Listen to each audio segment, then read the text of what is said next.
This is money from Bangladeshi হেসেল। যে যেখানে বসে আমার ভিডিওটি দেখছেন, ভিডিওটি দেখার জন্য সবাইকে অসংখ্য ধন্যবাদ জানাচ্ছি।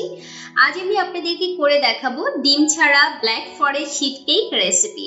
এই রেসিপিটি করতে প্রথমেই যেটা করব, চেরি সিরাপ তৈরি করে নেব। তো চেরি সিরাপ তৈরি করার জন্য এরকম একটা প্যানে দিয়ে দিয়েছি 1/4 কাপ পানি, সাথে দিচ্ছি 2 টেবিল চামচ চিনি, দিয়ে দিচ্ছি 1/4 কাপ চেরিগুলোকে আমি এভাবে ছোট ছোট পিস করে কেটে নিয়েছি।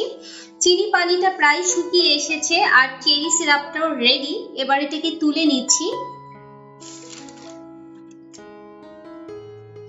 এরপর যে এরকম একটা বলে দিয়ে দিচ্ছি 1/4 কাপ চকলেট। এখানে ডেইরি মিল্কের চকলেট এভাবে ক্র্যাশ করে নিয়েছি, এটা যে কোনো শপে পাওয়া যাবে। দিচ্ছি 1/2 টেবিল চামচ কফি, দিচ্ছি 1/4 কাপ চিনি, আরো দিয়ে দিচ্ছি 1/4 কাপ গরম পানি। এবার এটাকে এরকম একটা হুইস্ক দিয়ে খুব ভালোভাবে মিক্স করে নিচ্ছি। এখন দিয়ে দিচ্ছি 1/4 কাপ কনডেন্সড মিল্ক, সাথে দিচ্ছি 1/4 কাপ তেল। খুব ভালোভাবে মিক্স করে নিব। এরপর যে এরকম একটা চাল নিতে দিয়ে দিচ্ছি 1/2 কাপ ময়দা, দিচ্ছি 1/4 কাপ কোকো পাউডার, সাথে দিচ্ছি 1/2 চা চামচ বেকিং পাউডার। সবগুলো উপকরণ একসাথে চেলে নিচ্ছি। এবার এগুলোকে মিক্স করে নিচ্ছি। এরপর যে অ্যাড করে নিচ্ছি চেরি সিরাপ। এখন যেটা করব, এরকম একটা হিট প্রুফ বলে কেকের মিক্সচারটিকে দিয়ে দিচ্ছি। এরপর যে আগে থেকে প্রিহিট করা একটা হাঁড়িতে বোলটাকে বসিয়ে নিচ্ছি। এবার এটাকে ঢেকে একদম লো আঁচে 35 থেকে 40 মিনিট রান্না করব। 40 মিনিট পরে ঢাকনা তুলে নিচ্ছি। এরকম একটা স্টিক দিয়ে চেক করে নিচ্ছি, কোনো কিছু স্টিকের সাথে লেগে নেই, তার মানে কেকটা পুরোপুরি রেডি। এবার এটাকে তুলে ঠান্ডা করে নিচ্ছি। এরপর যেটা করব, চকলেট সিরাপ রেডি করব। তো তার জন্য যেটা করব, এরকম একটা হাঁড়িতে দিয়ে দিব 2 কাপ পানি, সাথে দিচ্ছি 1/4 কাপ চিনি, দিয়ে দিচ্ছি 1/4 কাপ কোকো পাউডার, আরো দিচ্ছি 2 টেবিল চামচ কর্নফ্লাওয়ার।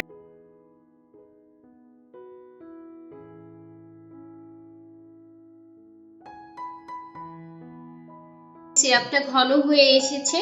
এবার এটাকে তুলে ঠান্ডা করে নিচ্ছি। এরপর যে কেকের উপর চকলেট সিরাপটাকে ঢেলে দিচ্ছি। এবার এটাকে নরমাল ফ্রিজে কমপক্ষে 2 ঘন্টা রাখবো, খুব ভালোভাবে সেট হওয়ার জন্য। 2 ঘন্টা পরে এবার এটাকে পছন্দ মতো শেপে স্লাইস করে কেটে নিচ্ছি। কিছুটা ডেকোরেশন করে নিচ্ছি বাটার ক্রিম এবং চেরি দিয়ে।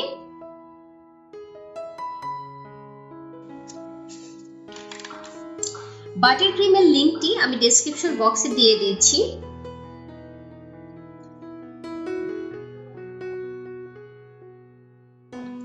ব্যাস তৈরি হয়ে গেল eggless black forest sheet cake recipe. এবার এটাকে সার্ভ করব। এটা যে যেভাবে সার্ভ করতে ভালোবাসেন সেভাবে সার্ভ করবেন।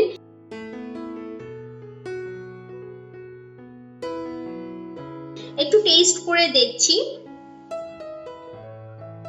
এটা খুবই টেস্টি হয়েছে। আপনারাও রেসিপিটি বাসায় ট্রাই করবেন, আমাকে কমেন্ট বক্সে জানাবেন কেমন হলো রেসিপিটি।